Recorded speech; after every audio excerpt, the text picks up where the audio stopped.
I have to say I'm also very intrigued by the person that you are. I mean, you don't come across this kind of combination every day, huh? Right. So actually, let's start with this. I don't think I will do you justice if I introduce you myself. You were a professional dominatrix. It seems you were so good at it that you became a dominatrix coach. So you were teaching, what did you call them? Baby doms? Baby doms, right? You were teaching them how to actually understand what it's about. Then you go to a women-led monastery in China, the biggest actually in the world. Oh, now that's interesting. That's like a real contradiction, and you really get to study, alchemist Taoism to a very deep level. You're a fantastic speaker. You're about to publish a book. You have this academy that you found yourself. You're very successful. You teach women how to claim their power. This is not a usual mix. You don't come across a person that gets those contradictions together. And when I hear you talk, sometimes I feel you angry, almost like a feminist, and sometimes I feel you zen, almost like a monk, right? Like it's really quite interesting for me. So tell me the story. How do you end up getting, introduce you to my audience? Tell them, how did you become you? Right now, beginning. Yeah. The biggest questions are sometimes the most difficult to answer. Oh yeah, totally. I mean, in the most simplest sense, from a very young age, like I think many of the humans walking this planet right now, I was born into a world where things didn't make sense to me.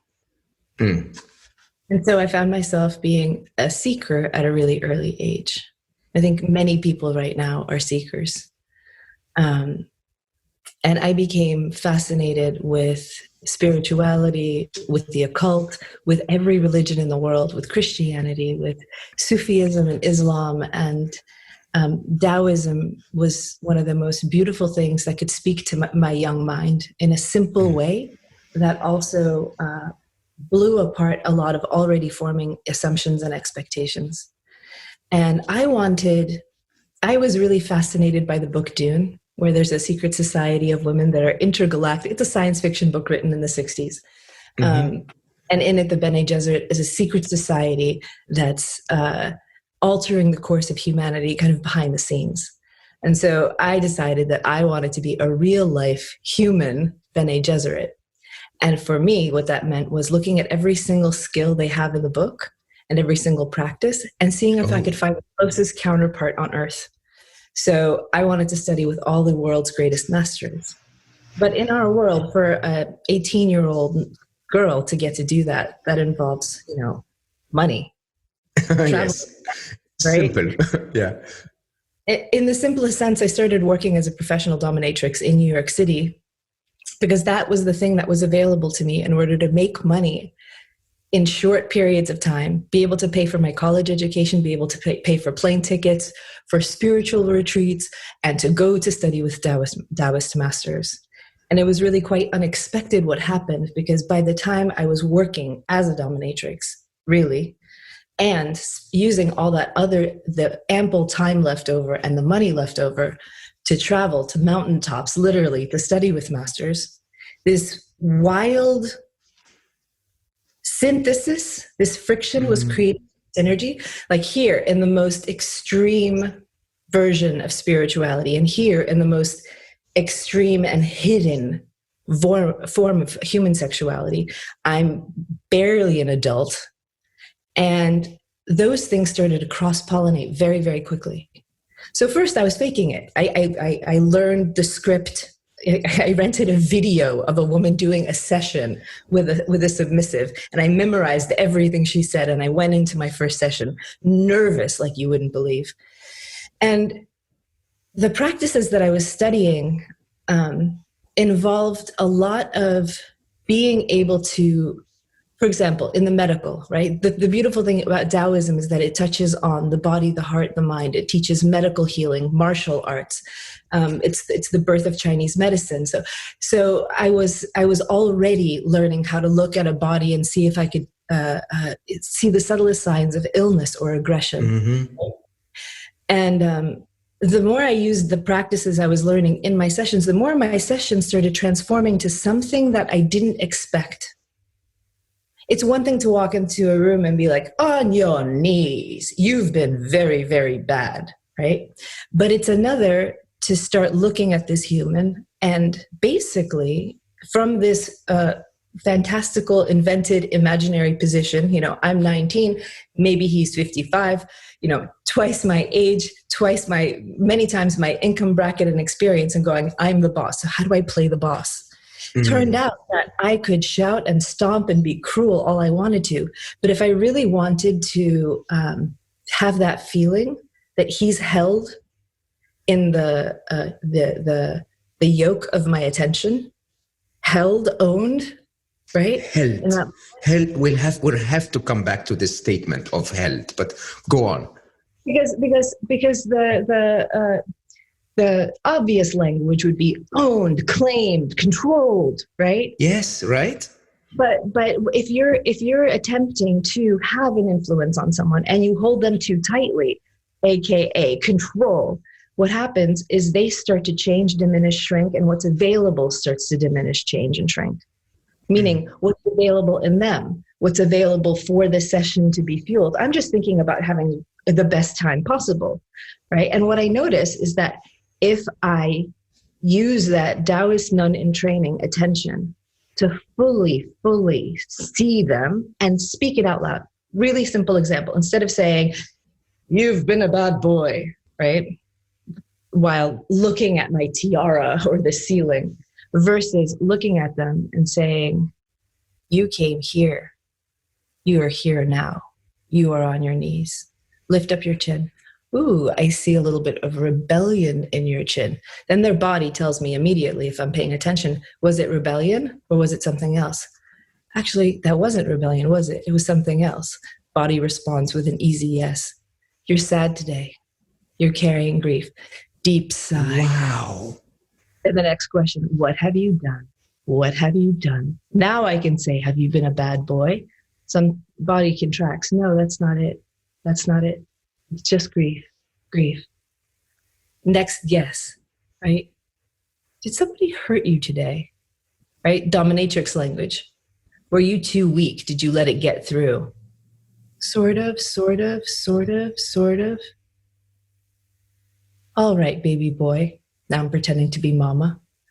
Let's see what's really happening, baby boy. Pet the head. All of a sudden, tears. Boom, there we are.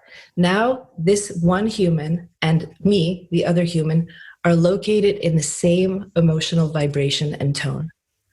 There's some grief. Maybe it's about mama. Maybe it's not, but there's some grief. The man is crying. Now what do I do? Now the session is starting to get built with imagination around grief. And how do we move grief? What's the next step? Show me how you can cry. Oh, you're faking it now. Fake it harder. Can you fake it harder? Let's put you over there on the bondage bed. Let's wrap you up. Let's swaddle you like a little baby. And all of a sudden I'm doing what's called an infantilism session, right? Seeing how far that goes. How far that goes. Aren't you sexy when you're crying? All of a sudden the mood shifts. The mood totally shifts. Ah, there's the rebellion. Now I see how bad you are. You're furious, aren't you? You're furious. Now we start creating the landscape of what's a story where when grief released exposes rage and injustice? Or what's a story when grief gets exposed, what comes out from underneath is guilt? Does this person need punishment? And suddenly, neither of us are having a deep psychological conversation about what is happening, what has happened. What are the causes of this? Was it a bad day? Is it indigestion? Did his wife threaten to break up with him? Is he feeling guilty about being married and being here, for example, which is also something I love to play with in these situations. And this began to expand to a point where my sessions were very, very much like all of a sudden I'm Wonder Woman, and all of a sudden he's the evil villain who is sneaky but really wanted just to get my attention. And whatever the narrative that needs to evolve gets to evolve out of a space of fundamental connectedness. Now, when I started training baby dominatrixes, I'd already been doing sessions for 2 years, so I didn't know if I was doing what everyone else was doing or what this thing is, right? I never speak for the BDSM community because I don't frankly know if I'm doing the thing they do, or if I understand it the way they understand it. So I never want to offend, that group of humans who are exploring a very important part of the human psyche and condition. But the first thing I noticed is that these generally young girls coming in, just doing this for money, not out of love, not out of like a natural dominant, like I was in a natural dominatrix, would do the same thing over and over. They'd walk into a room and they'd start performing power without even acknowledging the human in the room. And this metaphor has stuck with me for the rest of my life. Because they would say, "You have been so bad. What am I going to do with you?" And they're trying to be powerful. The thing that's missing is all of their attention is only on themselves. So whatever rockets they're launching towards the other human, or subtle arrows of poking, they're all arbitrary and random. And if anything lands, if anything moves the other human being. So the amazing part is how hard it was to demonstrate and show them the difference between saying the same sentence inside and saying the same sentence and having it land. And as I went back and forth between training and being a dominatrix and teaching, the whole world of this started opening up, the world of the power dynamic. What does it mean to completely hold another in your attention and powerfully lead them from where they are to where you want them to go, even in the context of making a brilliant argument, one that touches someone's heart, body, and mind and moves them to see a completely different perspective, which these days, with the political conditions and the chaos on the planet, it's like our abilities to communicate have suddenly downgraded all the way down to basic noise. We're just basic. Here's a preformed set of thoughts I am throwing at your house, hoping that it pollutes your house. People throwing these schema bombs at each other, wondering why nobody understands anything. Sure, you can blame fake news, but this problem existed before we didn't have a consensus reality.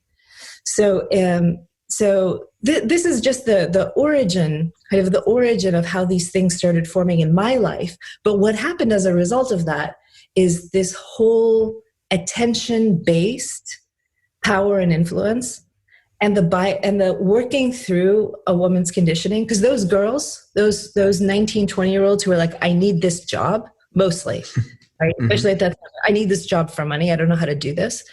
The obstacles they had to being able to actually look at this man and speak directly to his experience, speak directly to his listening, not about him, not around him, not about the performance, not about what they were doing, but what they were experiencing and watching moment by moment. That was the first time I saw what we call good girl conditioning. Once I saw it there, I saw it everywhere. Once I saw it everywhere, I could not stop. My life purpose was defined in a single moment.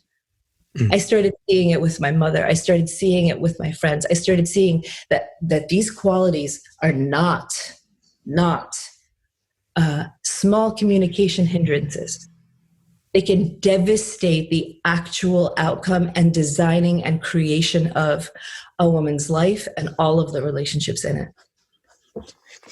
We want to spend a lot of time on this, but it is so refreshing for me to hear you talk about a dominant submissive relationship as a deep connection that's actually needed by both sides, right? Yes.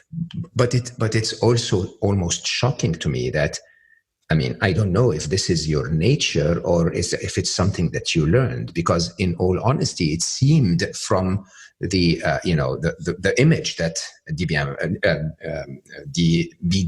BDSM has, that this is more nature than actually a skill.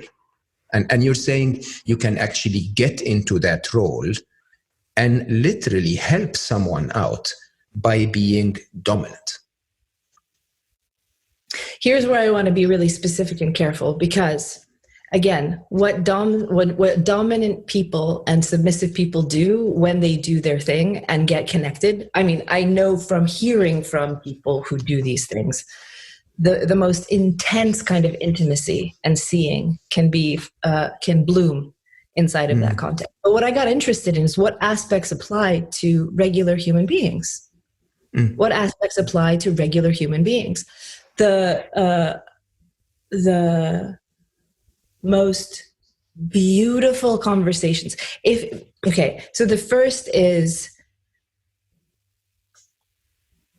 attention plays the greatest role in establishing a power dynamic and whether a power dynamic is connected or disconnected.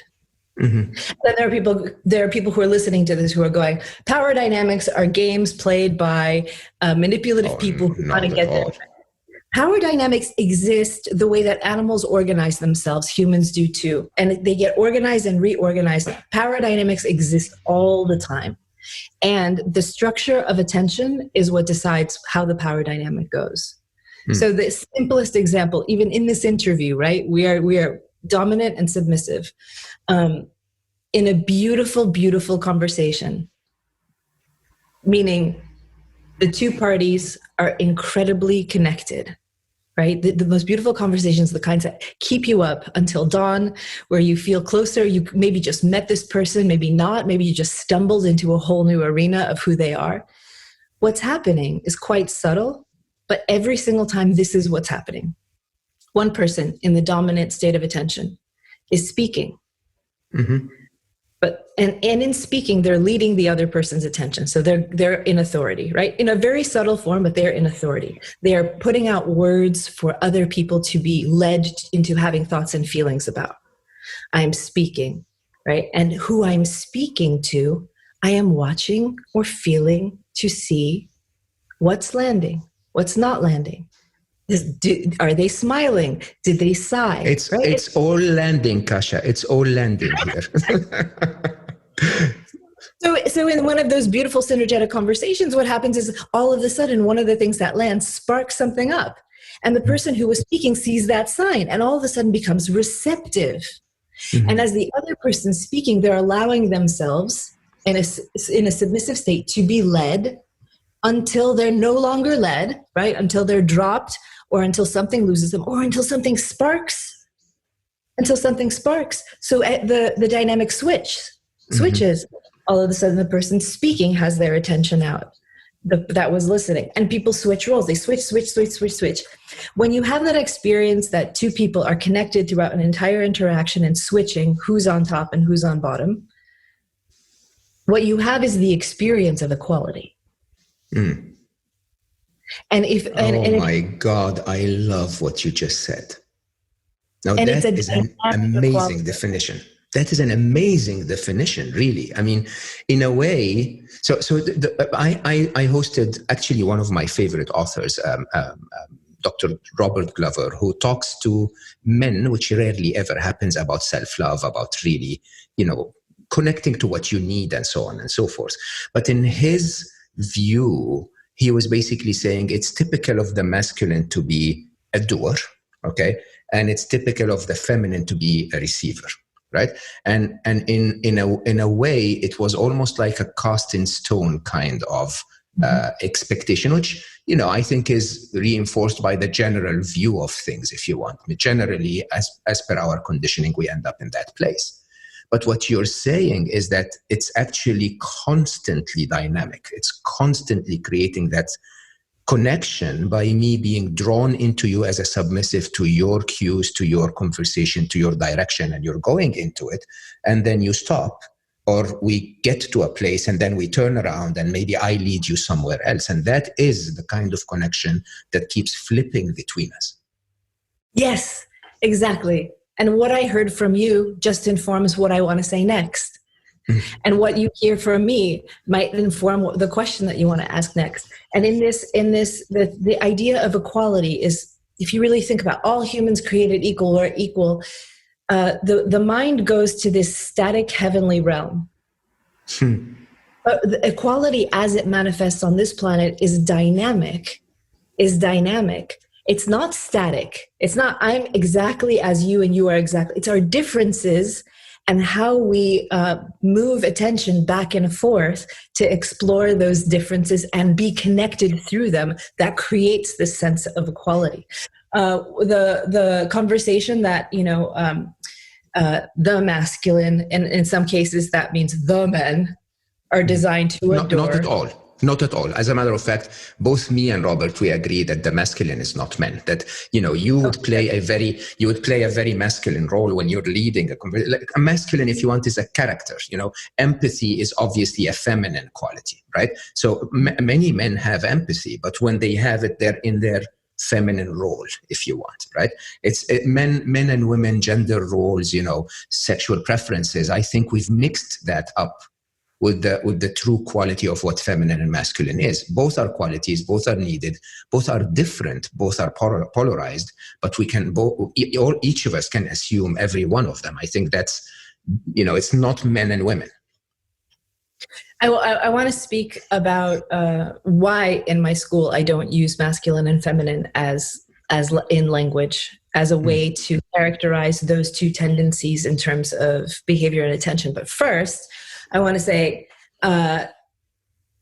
even in any sense, if the masculine is defined as wanting to adore and the feminine is defined as wanting to receive, we have a problem. Mayday, we have a problem. And for any man listening right now, have you ever wanted to make a woman happy? Ever wanted to adore her and make her happy? And I wish I see the hands raised. I guess, because this is the part where the women in my class would be watching the men and would start crying. Or some of them would be like, bullshit, I don't believe you. What we have right now, the standoff in terms of men and women, is so many men wanting to make women happy, to adore them, not knowing how. Men feeling dumb about it while women are silent and angry. They're getting more silent about what would make them happy. I am not going to give him the satisfaction. Hell no. More silent, more angry. So we have men getting dumber, women getting angrier. Wonderful situation. Totally. Wonderful. But but being able to see two humans and not even getting too analytical about, is this person a masculine dominant person, feminine? Are they being masculine? But in the moment, what you have, just overriding that, this opportunity for two human beings to explore their masculine agency, authority, and offering of wisdom, right? And the receiving, the hearing, the feeling of the signals. So the submissive state of attention also requires a connection to your own feelings, your own feeling sense, and what's going on, even if it's for 3 seconds during a conversation. And the dominant state requires being able to have the empathy to, while leading, knowing if your leadership is working. And now here we have a world where we talk about power. You have a lot of leadership going on. These management guides that are finally discovering that you actually have to see those that you lead. You have to see what's going on in them. Like, whoa, light bulbs. Like, obviously, any human who has a connected relationship knows that you have to check in to see. Even with a child, you go get dressed. You have to go see if they understood what that meant. It's basic communication 101. Okay, so now I want to talk about what gets in the way. What gets in the way, right? What gets in the way? Because we're talking about how this metaphor of the conversation could rework communication. And this is a separate track of thought, but a very, very necessary one. This very simple model for communication could rework how human beings resolve great problems. How human beings reach peace without conformity, how they engage in conflict without violence. Because we have an immense amount of emotional and psychic violence, and that's very, very worth talking about. But before that, I want to mention that both men and women have a series of outdated conditioning that is so pervasive, so everywhere, it's almost like water to a fish. Women are starting to be able to locate a couple things that get in the way. And it's always first like, they're doing this. Okay, we have to feel the whole landscape of what's going on. So fine, they're talking over me. He's heap-eating, right? He's mansplaining. He's being toxically masculine. Okay, we look at what's happening. We try to look at what's happening in the most loving, neutral sense in order to uncover most of what's hidden. Mm-hmm. So I can speak about what's hidden for most women. Good girl conditioning. If you think about it, in America, in 1974, in Connecticut, a woman still had to get her husband's signature in order to get a credit card. Yeah. So just to bring forth, what we're talking about is extremely recent. Like, women are free, women are free, women are free, women are equal. Okay.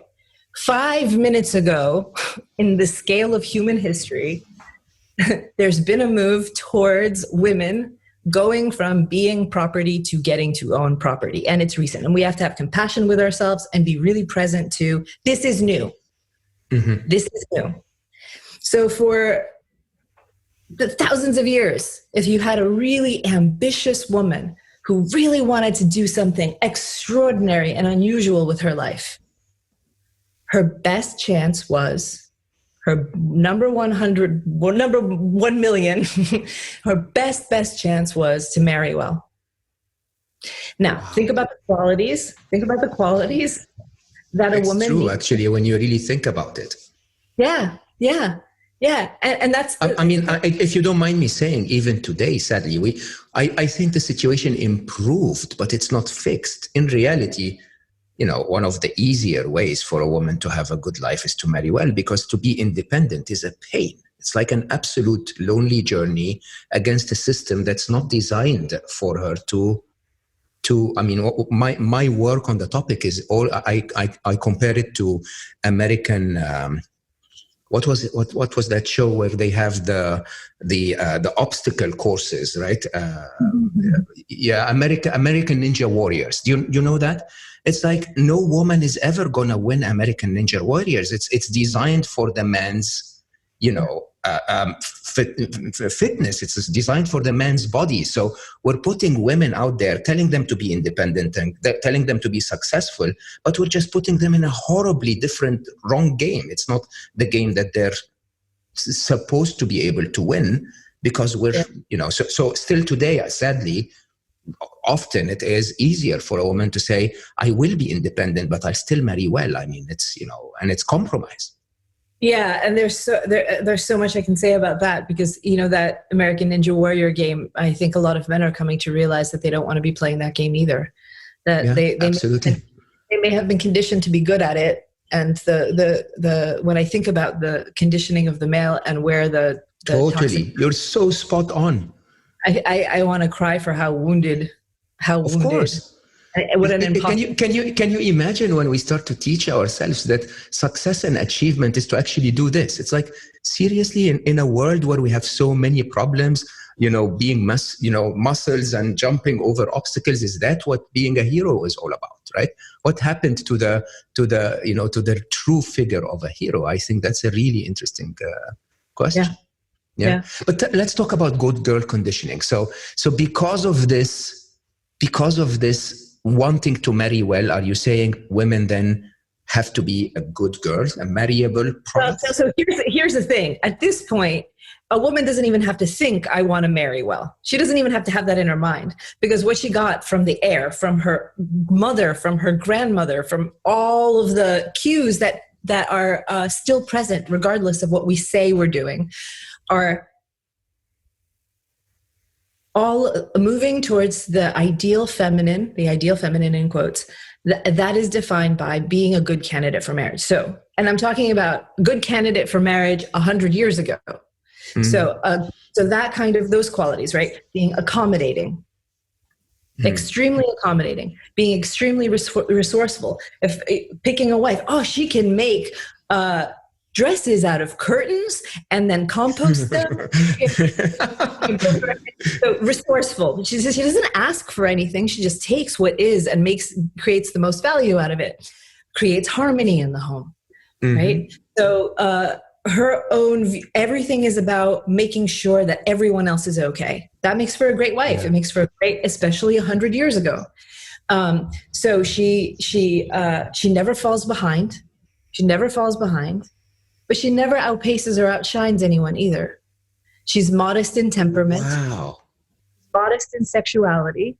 Her sexuality it doesn't exist within her only when the, Sleeping Beauty, she's in a coma, she's in a sex coma, has to be kissed by and awakened by the right sanctioned partner, or the right sanctioned partner, creating the illusion that her erotic life begins from the outside. So she's there, modest in temperament, like responds to everyone in a timely fashion. They see the good girl conditioning of being like, right away, autoresponder, crisis. The way it manifests in modern life is a woman can spend 80% of her day without even knowing it, responding, and doing things she wouldn't consciously choose to do. So it can be like the soft cushioning of making something easy for someone without telling them. It can be something like an automatic yes before you've had a chance to actually consider it. Good girl doesn't ruffle feathers. She doesn't hold anyone accountable. She doesn't speak truth to power. She definitely has no desires of her own. So she definitely doesn't go out and go, this is my vision. This is what I want to do. Everybody fall in line. No way. Also, she is quite quiet, right? Speaks when spoken to. Now, good girl conditioning has a sneaky big sister, and that's the independent woman. Not every independent woman is the independent woman I'm talking about, but this phenomenon is so common, it's worth mentioning. I'm no good girl. I go out and get what I want. So long as she does it all by herself. So long as she does it, she doesn't trouble anyone, right? She doesn't. She's the hyper competent, super productive. She's mastered the masculine as we know it. She's mastered all of it. She does everything. She is everyone, does not complain, is never helpless, right? But finds herself not only alone, but when surrounded by people who need her and not people who feed her. She doesn't receive. She can't receive, right? She can't receive because we are in this mode of believing the John Wayne myth, the Lone Ranger, the self-made man. Hello, the self-made man does not exist. Everyone has, and men have a lot of invisible support structures that help them. That is the point. Absolutely. Yeah. And women don't. It's so much easier for me to succeed. By the way, because of my wonderful ex-wife who dedicated her life for us, right? If she didn't, I would be nowhere. I wouldn't be able to carry the kids. I wouldn't be able to even reflect at night and ask about what happened during the day. And the world was built for me to succeed. That actually is the problem. We fix this, we fix the world. What we really need is a woman that is able to do both, be independent when she wants to, be a good girl if she wants to, and in the middle of all of it, be supported and, carried like she carries us, right? Is that what we're looking for? Yeah. That's what we're looking for. To explore the landscape of that, though, some of the patterns and some of the more nuanced details of how this happens have to be mentioned, because we live our lives, when somebody says, oh, I just need to stand in my power, I just need to use my voice. That's it, kind of in the cultural atmosphere. And then when women don't, they turn on themselves. But nobody ever actually says, this is how you get to a place where you feel like you can use your voice. It's not waiting for the whole world to change and asking you. This is how I get to a place where I can use my voice. This is how I get to a place where I can stand in my power. Those words mean nothing unless there's a roadmap for how to get there, or understanding what that means, how one day we can't and how one day we can, why we freeze, what to do when we freeze, what to do when we freeze. If you put a woman on the spot and ask her a question and intensify the attention on her and ask her another question, she will probably answer the question, explain, or completely shut down and freeze. even the structure of a lot of accidental sexual harassment, right? Accidental. I'm saying accidental because sometimes, a man will say something to a woman with no ill intention, but the effect will be that she feels incredibly diminished, harassed, and like silent. Mm-hmm. She doesn't feel like she has the power to say no. She doesn't feel like she wants to say yes. She's in this state where 1,000 thoughts are spinning around in her mind, and all she wants to do is end this situation, and can't speak. So I'm going to talk about that in a second, how that happens, because how these things work and how to reclaim address it. Yeah. So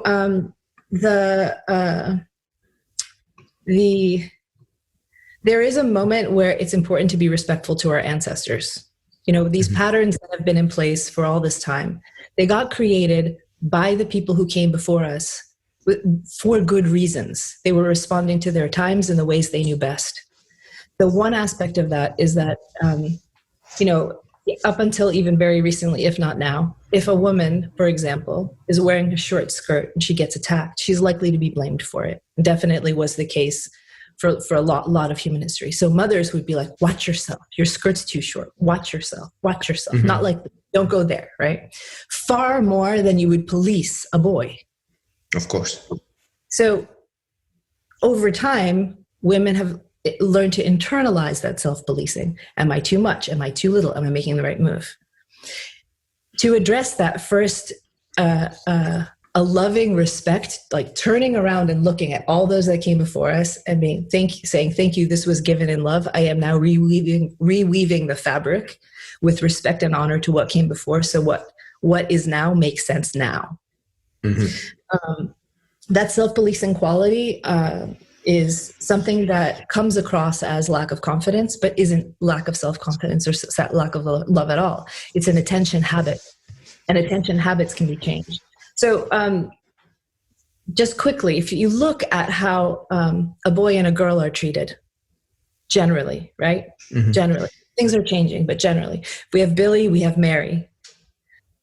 When does Billy get his dose of attention, positive or negative, attention?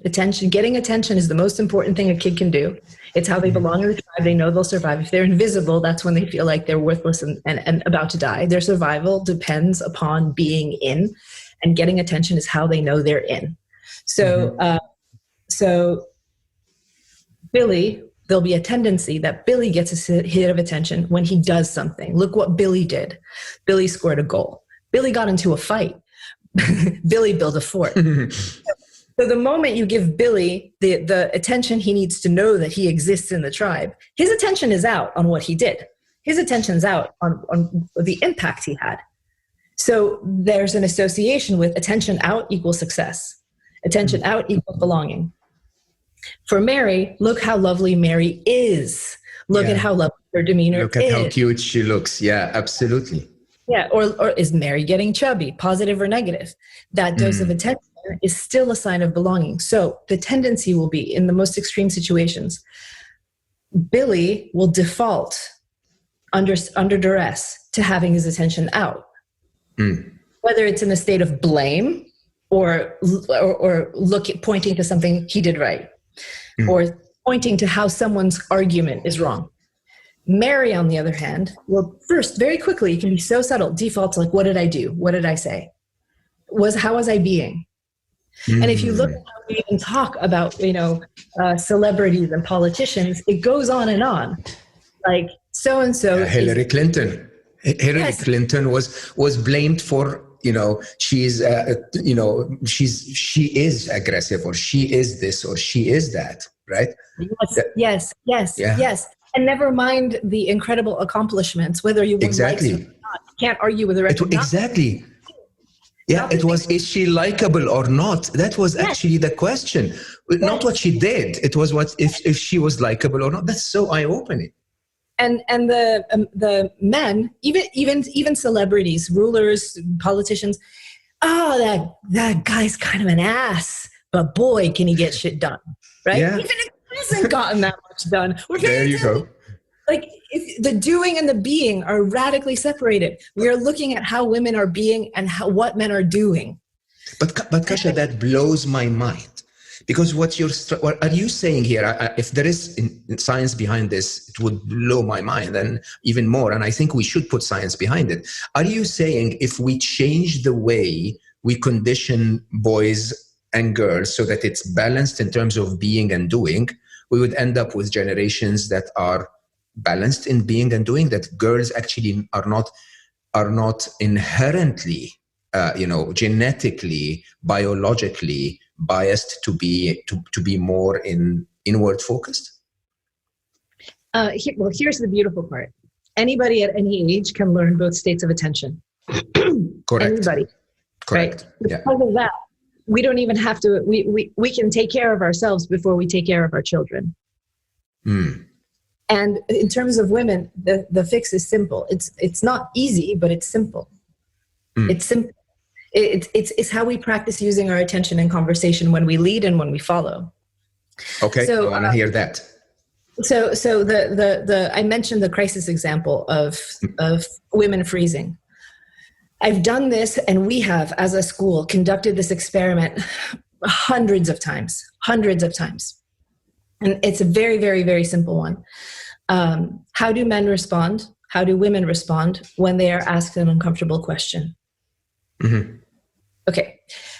Men, when an uncomfortable question, meaning attention's put on them in an uncomfortable way, their attention immediately goes out and they question the questioner. They question the legitimacy of the question. They go, why do you want to know? Oh, isn't that a funny question? Immediate deflection, immediate attention back. They put their attention out. Right? We're just talking about an isolated moment in time that's rather small, but happens thousands and thousands of times over the course of life. What happens to a woman is she's asked an uncomfortable question. She goes in to find the answer. And she gets stuck there because the default state of attention for women is inward. Let me show you this. Class of 600 women, and I've done this so many times. I tell them all, I'm about to ask you a really uncomfortable, inappropriate question. I'm going to pick on a couple of you, and I'm going to ask you a really uncomfortable, totally inappropriate question. Are you ready? Yes, we're ready. Okay, your job is to not answer the question, but instead put your attention on me and ask me a question. Question my question, question my outfit, question anything. Just in this first level of practice, I ask the first woman, do you like to give blowjobs? She gets the mic. Goes, depends on who. And the whole class laughs. Oh, yeah. Laughs, right? And she's like, oh, right. Okay, next question. Next inappropriate, total. Did being beautiful help you get your job? Well, I don't know that I'm beautiful. And then she catches herself. Wow. And goes, Kasia, where did you get your shoes? Okay, ding, ding, ding, ding, ding. We're getting somewhere. Third woman, right? A little clumsy. By the time I get to the fourth woman, she gets it, but she hits way too hard, right? I say, do you think children compromise your career? Who the hell do you think you are asking a question like that? That is completely inappropriate. I'm not going to answer it. Right? So, and everybody goes, woo-hoo! But really, that's not the aim. The aim is for the person, and they get it, fifth, sixth person, but it takes 5, 6 people witnessing each other do it. She goes, are you taking a poll? What made you so curious about cool. that? Like, hey, do you want to have a threesome? Are you looking for new experiences that you've never had before? Or is this something that you normally ask people you find attractive, right? Or maybe a harder one. Do you think a coffee break at work is the appropriate moment for a question like this? What has your head here? Are you not doing your work? Are you bored? Right? And then we start getting these answers that are softer. Some are sassy, some are a little cutting, some are really loving. Some are really, really loving and just the right touch for the situation. Like, are you looking for love? Are you trying to get married? You know, if they're in that realm, like, what makes you think that beauty has anything to do with it? Do you wonder about your handsomeness in your career? They can be, again, then we teach the calibration, lightweight, heavyweight, right? But all we're doing is spending a moment to train a woman to not default into the inward state of attention when panicking and stay there. Because what happens is if she freezes, everything goes wrong. Everything goes wrong. And what's even worse is afterwards, the self-policing that she learned from her ancestresses. Yes. And she was like, I'm so stupid. Why didn't I stand up for myself? I knew the whole project needed to go in this direction. Now we're all going on the wrong direction. I don't know how to turn it around. I wanted that promotion, or I didn't need that job, or like, that's not how I met. Why can't I speak for myself? And then all of a sudden we're teaching our bodies to be even more scared, more silent, more scared, more silent, and starting to see invisible enemies everywhere. Oh, that person asked me where I like to shop. Are they saying something about my clothes? Or are they trying to buy me a gift? Are they hitting on me, or are they judging me? Right? Instead of being like, why do you ask? And it's that simple moment. Yeah. And it's those simple moments that crush us. It's those simple moments. And also what happens is in real situations where a man is behaving inappropriately, oftentimes he doesn't know it. And an HR policy in the workplace or some big conversation about you shouldn't do this isn't going to help, because that's not how people learn.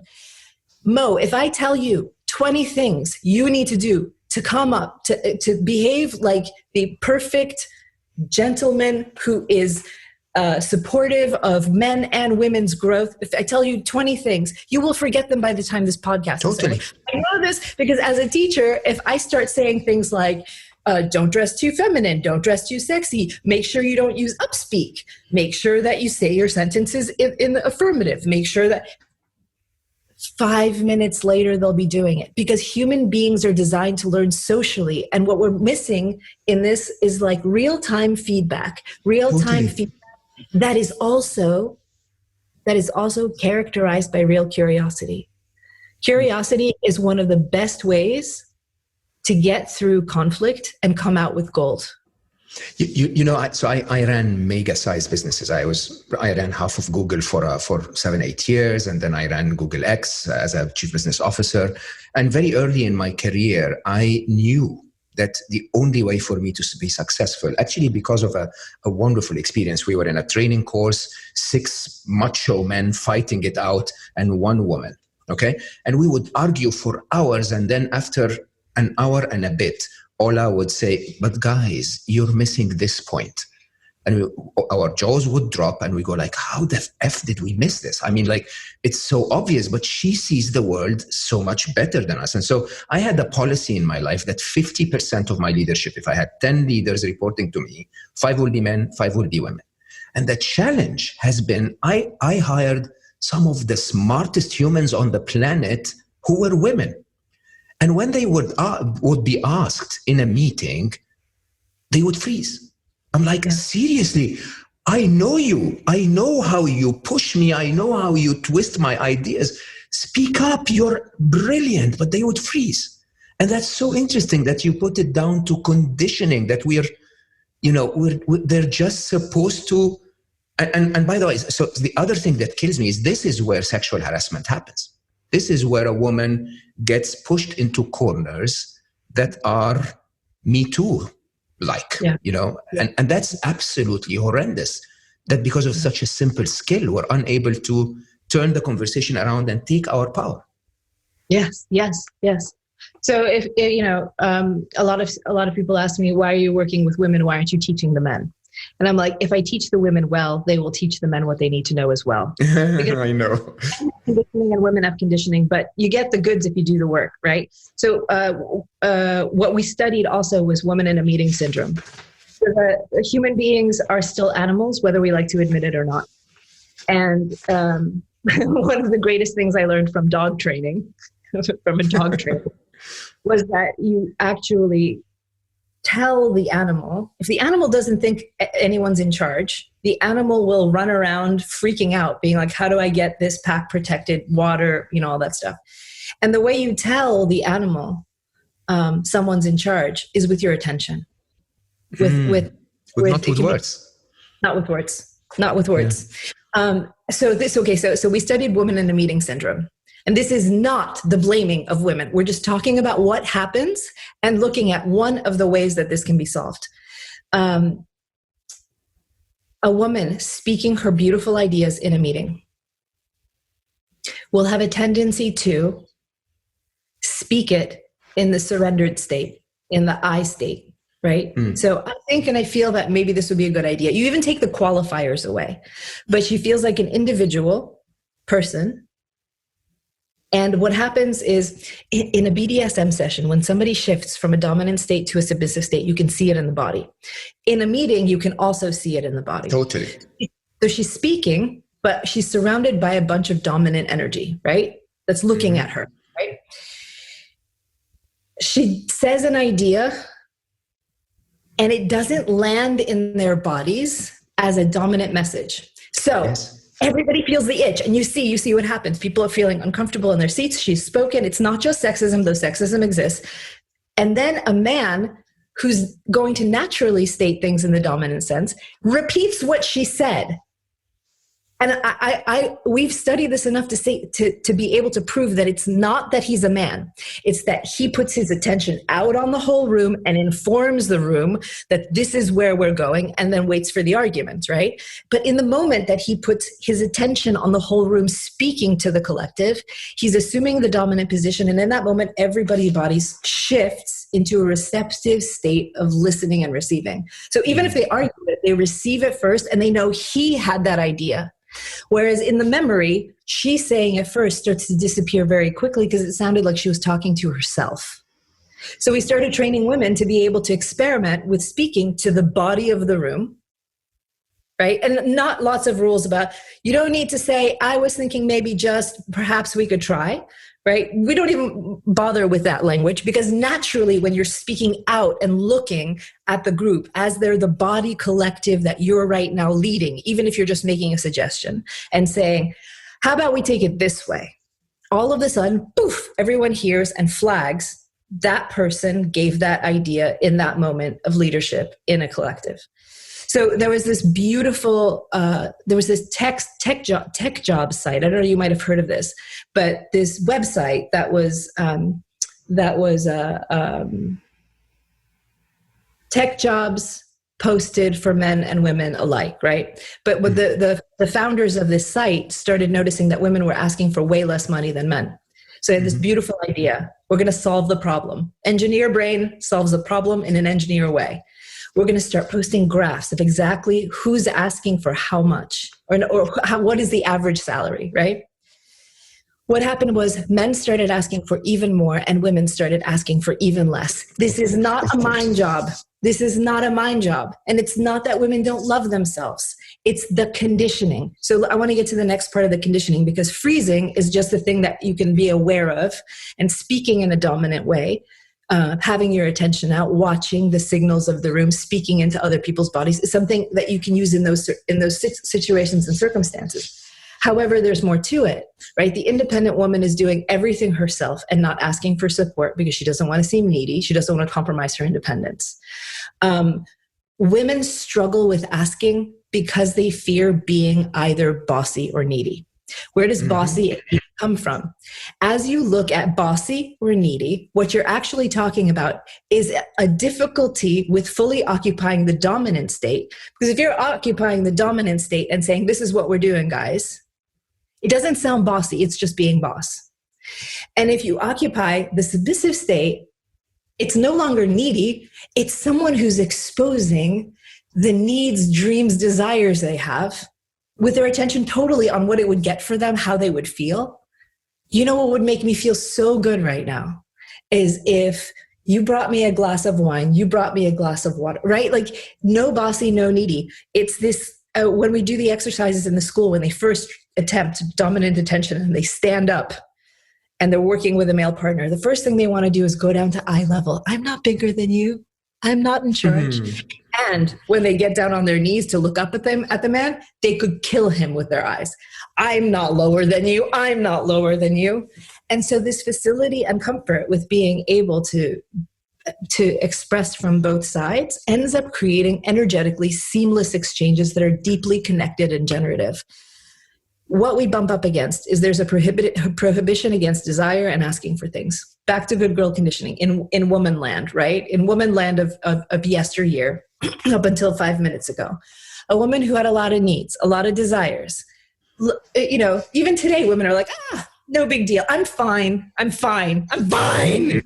I don't need it. I'm low maintenance. I'm really low maintenance. Exactly. There's no human in the world, especially not a woman, that's low maintenance. And being high maintenance, having higher visions, having needs. You know, the story I hear from corporations, people in the corporate world all the time is that a very successful woman will tend to not ask for all the staff she needs, all the time she needs, all the resources. She will try to do more with less. Whereas a man will tend to, totally, he knows that his job is to do. Over-ask. Right? They will over-ask. I mean, I ran businesses for years. The men will over-ask. They'll build hierarchies. They'll build empires. And the women will just say, no, I can handle this. It's, you know, if I can handle 3 kids and, you know, and their father and, you know, do 16 things at the same time, I can surely do that too. And what happens is over the years, the resentment starts to grow, and the distance between men and women, the people who we love and work with, grows, and the unspoken grows. There's so much unspoken that it starts to choke us alive. The amount of resentment,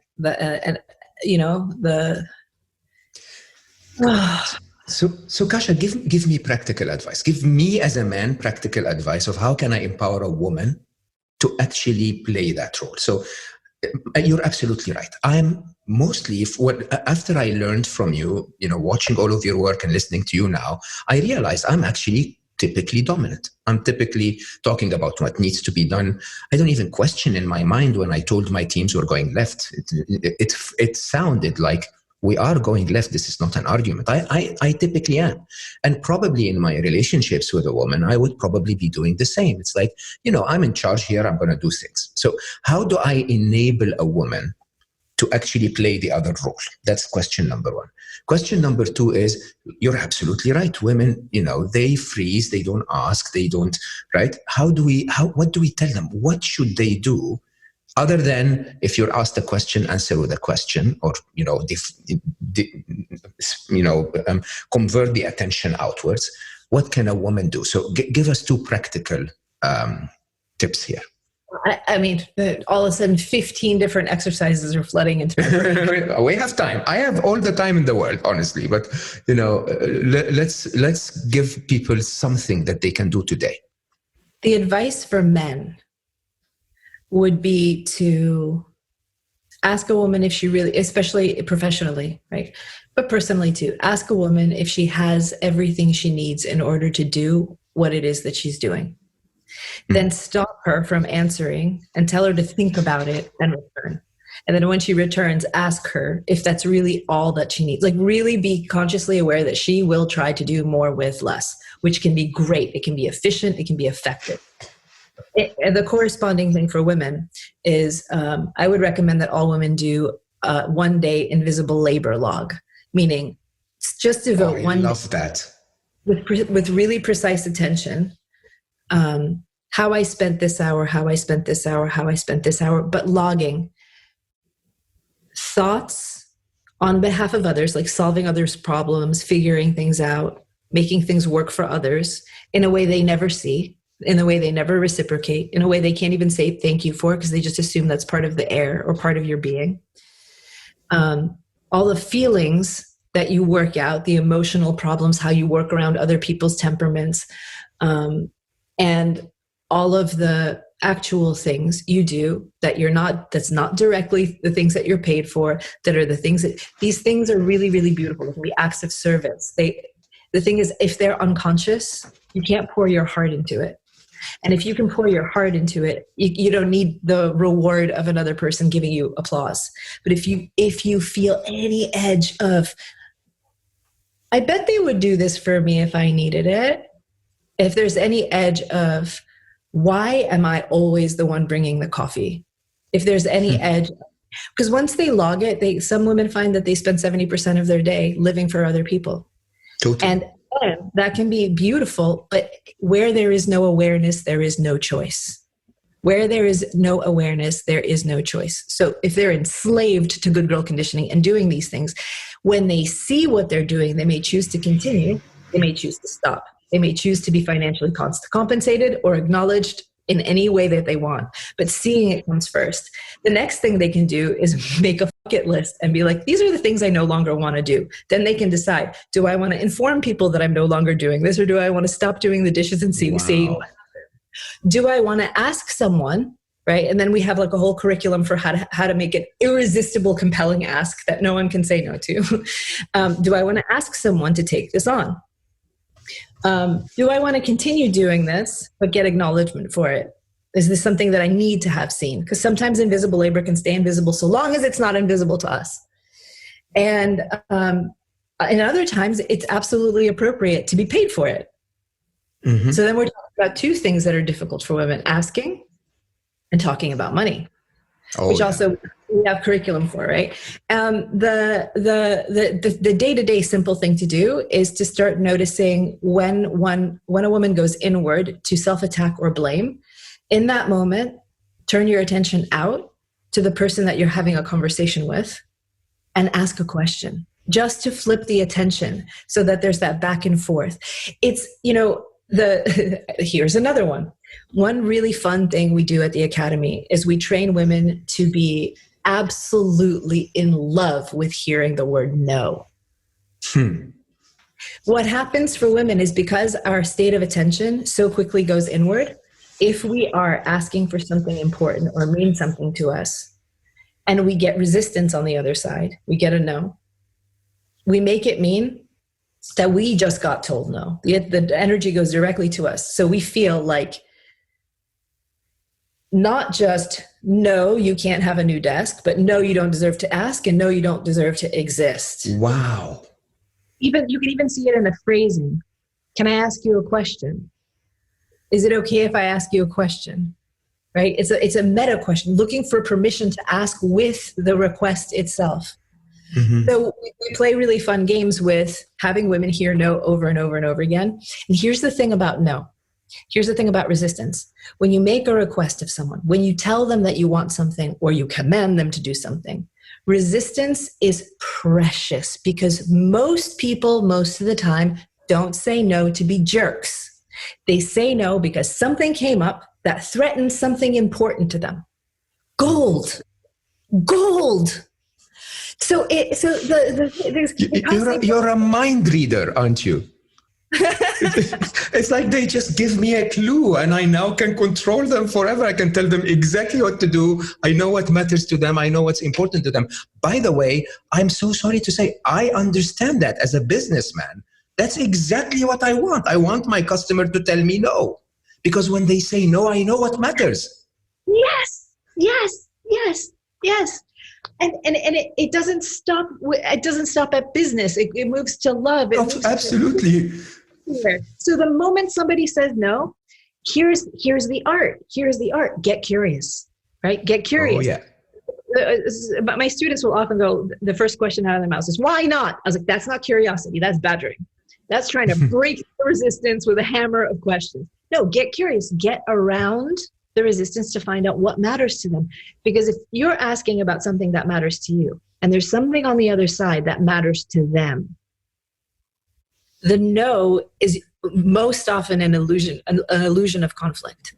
If I know what you care about right now, what's being threatened, and I know what I care about because I came to you with it, those two things, those two living impulses, when they meet in a conversation, when they truly meet in a conversation, that's when synergy is possible. That's when a new idea that's better than either of the two ideas starts to form. That is the magic of human connection. Something being greater than the sum of its parts.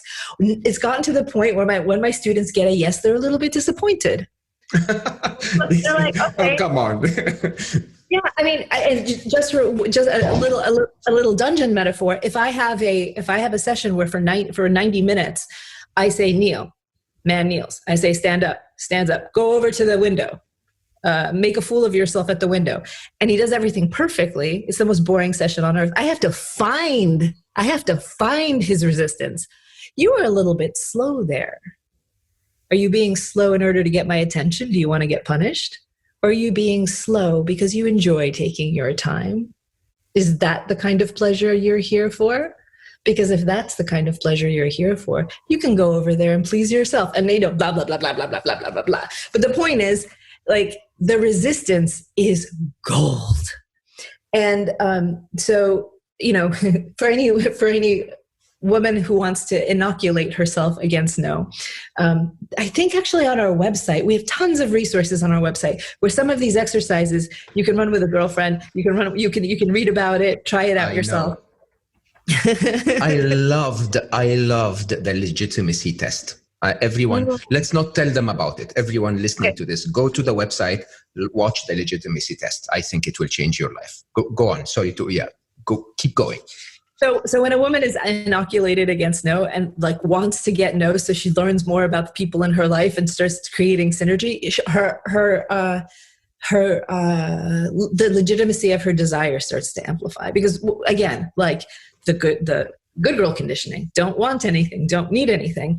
Then you ask a woman, what do you want? Suddenly she feels all this hyper masculine production oriented pressure to identify a measurable result, a goal that she can reach, that if she reaches, then she'll start feeling good, instead of accessing the thing that takes a little more time, takes a little more space, accessing the voice and feeling inside of her that is the voice of her desire, that is the thing that is a seed that will grow and then have fruits and more seeds and reproduce itself.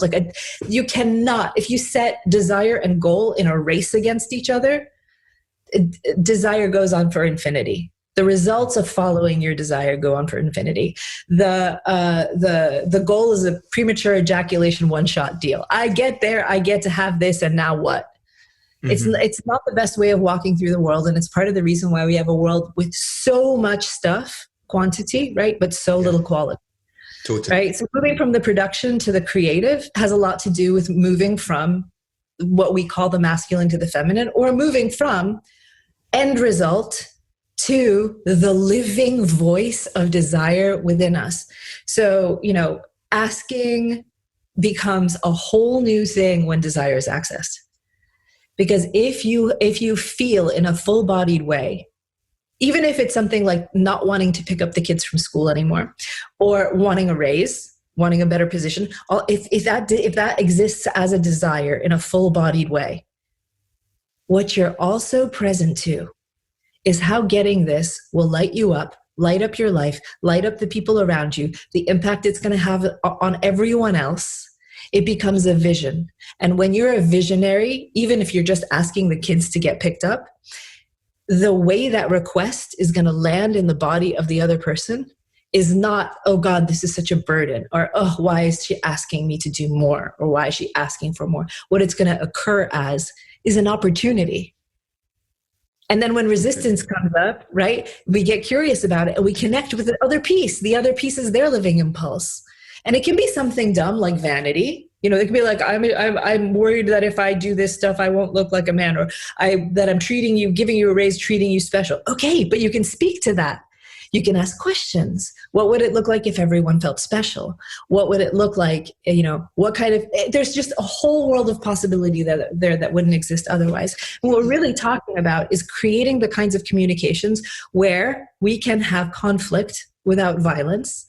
We can have creative, we really like look for the points where the friction is. Friction creates life, even in sex, right? And have peace among people, but without conformity. We don't all have, you know, I love this image of this woman, the first woman who came into her boss's office and said, you know what, I'm pregnant and I want to keep my job. Mm-hmm. And I want you to pay me while I stay at home with the baby and while I give birth. And I want you to pay me while I spend the first year with my baby. And then when I'm ready, I want to come back to work and resume the job I had at the same pay.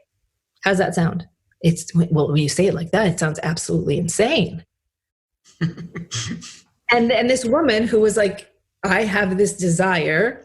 It's outrageous. I'm speaking it. And now we have maternity leave. The politicians run on those platforms. In some countries, we have paternity leave. And it turns out that this one woman's very, very outrageous desire, spoken, changed the course of humanity. We have children who are being better raised by their primary parents because they get some time off. Suddenly, it's a benefit to all society for this woman who might have thought of herself as greedy, as selfish, as one who wants too much. Make up your mind, woman. Are you a mother or are you a worker? Come on, right? And she paved the way for so many people. And I love imagining how she must have been like, this is going to sound nuts. I'm probably going to get fired. This is crazy. I'm going to do it anyway. You know, the thought experiment I always ran with my team was I was saying, okay, so why don't you get your husband to ask for that? Okay. And believe it or not, when they put themselves in that position, they'll go like, yeah, he will walk in and say, look, I deserve this, and that. Okay. And right away, he will put himself in the dominant position as if what he's asking for, as a matter of fact. And I love this conversation because I also pay a lot of attention like you. I really, really dig deep into what people's signs and body language and reactions and so on. And the most interesting side of this is when a man came into my office and asked for something outrageous, it didn't even cross his mind that it was outrageous. To him, it was like, yeah, but of course, I want $1 million. As a matter of fact, I ran a startup at one time. And, we went through a bit of a difficult time. And so we asked people, how do we compensate you for this? And women were saying, oh, thank you so much for asking, right? Men were saying, I think you should double the shares you gave us at the beginning. Right. Wow. And it is that extreme. And when you talk about it, I have to ask you a very, very important question actually on the topic of desire. There is so much conditioning to a woman that being a good girl is about suppressing your desires. Yeah. Okay. There is so much, especially in the Middle East where I come from, where sexuality is totally taboo, right? So the culture, the religion, and so on and so forth will basically say, you're never going to touch a man until you're married, right? And so what parents do is they say, by the way, sex is bad, right? And so, and the reversal of that to tell a woman, hey, by the way, it's your desire. It's what you feel. It's how you are made biologically. And it's absolutely okay to open up to this. By the way, this is not just in the Middle East. As a matter of fact, around the world, you meet so many women that are not in touch because they think there is something wrong there. How do we tell a woman that what you desire is you? I mean, it's basically listen to it. It's your either body or your emotions or your, something is telling you, I want this. It's like I want coffee in the morning. I wake up and my body is telling me I want coffee in the morning. How do we change that mindset? The simplest thing I can say to that is what I say to my students. The beginning of the journey, right, starts with a simple sentence. And this goes for erotic desire. This goes for creative desire. Even things that could be goals like professionals. We use the language of desire around them to bring these things closer to the body. Because addressing sexuality is so important because it ends up spilling over into things that we never think are sexual, right? So this is the sentence that begins a woman's journey of reclamation in regard to desire. You have no say in what you want. You have no say in what you want. It doesn't come, you don't make it. You don't sit there and go, I want to desire X, Y, and Z. You have no say in what you want. You didn't make it. It comes through you. It doesn't even come from you. It comes through you. And imagine that for a moment, thought experiment, that women, and just women for now, as creatrixes of life biologically, imagine for a second that the desires coming through have a universal intelligence. A woman wants pickles and ice cream when she's pregnant, right? Mm-hmm. Yes. This ability to be able to tap your inner barometer and lead from there has a beautiful way of being connected to all of life and all of nature. When we are allowing the deepest, most embodied parts of ourselves to be the signals we read, we are in touch with the whole universe. Now, you have no say in what you want. You do have a say in whether you acknowledge that signal came up for you, because in some cultures it can be extremely problematic. In some situations it can be desire can be a bitch. It can drag you out of marriages. It can make your life very inconvenient, make you quit a job to be a watercolor painter on a sidewalk. You have no say in what you want. You do have a say in whether you allow yourself to see it or not. And then you get to choose how to play with it. Then you get to choose. Then you get to choose. Am I, and there's nothing wrong with saying, I have this desire and currently no way to act on it. Yeah, I'm not going to act on it, right? This also gives time, because a lot of times desire will have a lot of unalchemized energy attached to it. So like anger will come up. Anger is very useful, but not in its first or second stage.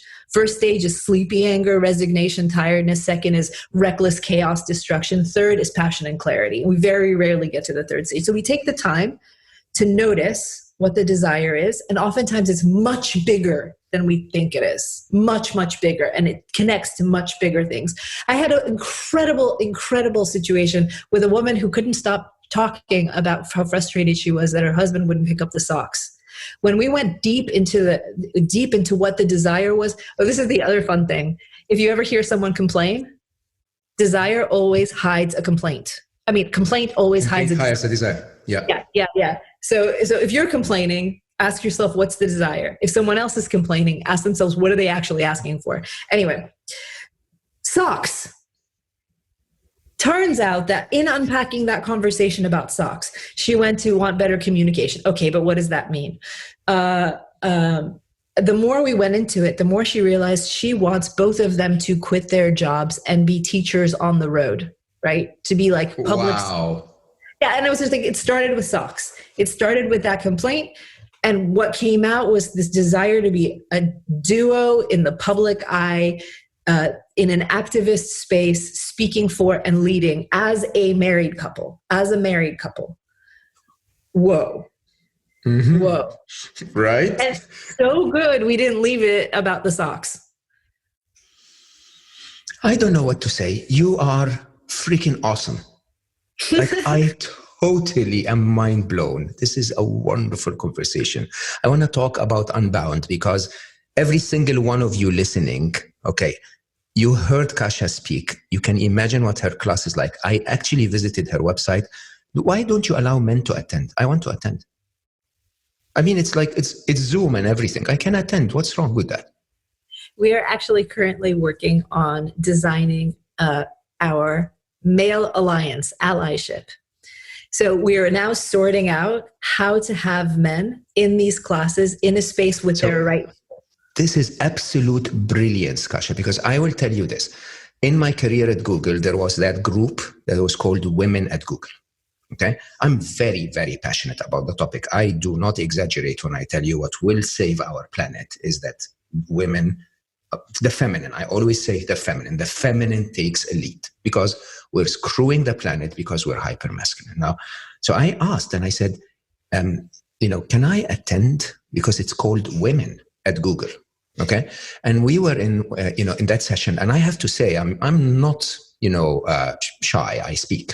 Right.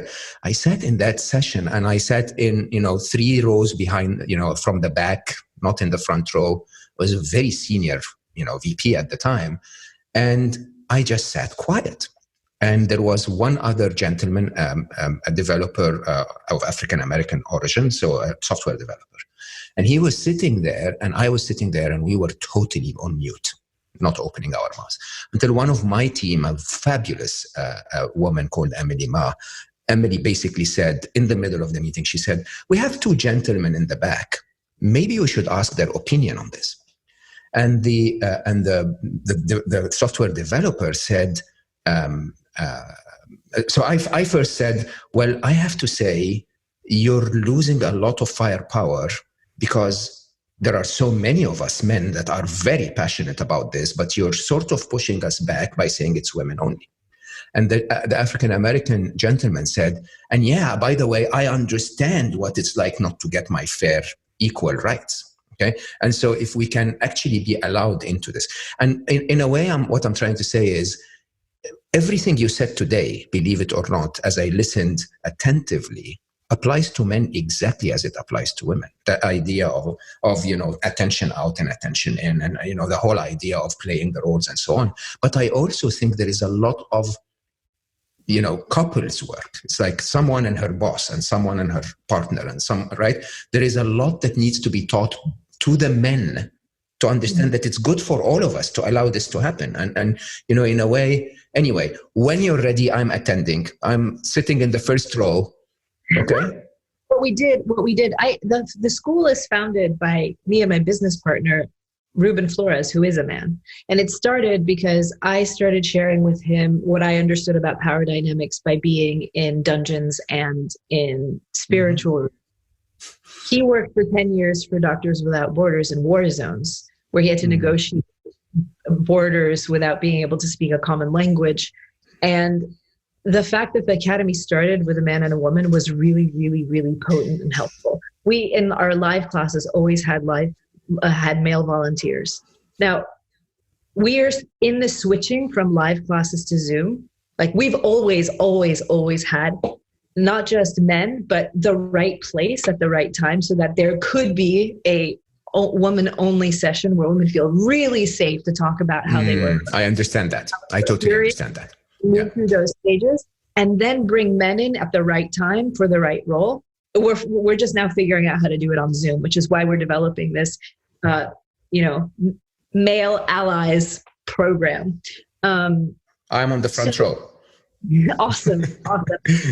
So, but the one thing we do have that's already cooking and ready to go is we have a month-long intensive coming up on November 23rd.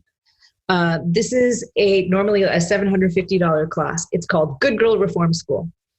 And we are offering a seat in the class for anyone who buys a book. Yes. Did you hear that, guys? So 80% of my listeners, or 70 to 80%, are women. So everyone, like, seriously, what are you waiting for? Pre-order the book. Where should they pre-order it? Well, some people have things against Amazon, so you can order it at any bookseller. It's available for pre-order now, even though it doesn't come out until next year. It's called UNBOUND, A Woman's Guide to Power. And we'll be referencing that book in Good Girl Reform School. Everything I mentioned on this podcast is in the book. But in Good Girl Reform School, we, for a month intensively, will be going through this process of breaking good girl conditioning and jailbreaking other women as much as possible in the time that we have. And I feel very, very, very strongly that right now is the time to give away as much as possible, right? You're just absolutely spot on. Like, there's so much pain in the world. There's so much confusion. And one of the skills that gets learned during the process of a good girl jailbreak has everything to do with power, influence, and being able to move another person, not just to change their minds, but to change their minds along with their hearts and the actions of their body. To really, really be such a bright light. And my favorite thing is the way that we see when a woman's mastered the material and is powerful in her own life is that she can afford to be playful. So our most advanced students are insatiably playful. And I want that for women, to be powerful and playful and have fun, be able to introduce levity in the most dark, difficult situations. Oh, it's the balm we all need. Totally. You are absolutely freaking awesome. I have rarely ever enjoyed a conversation as much. I have to say, so eye-opening, so balanced, so grounded, and so important. I am so grateful that you came. Thank you so, so much. It's been such a pleasure speaking with you.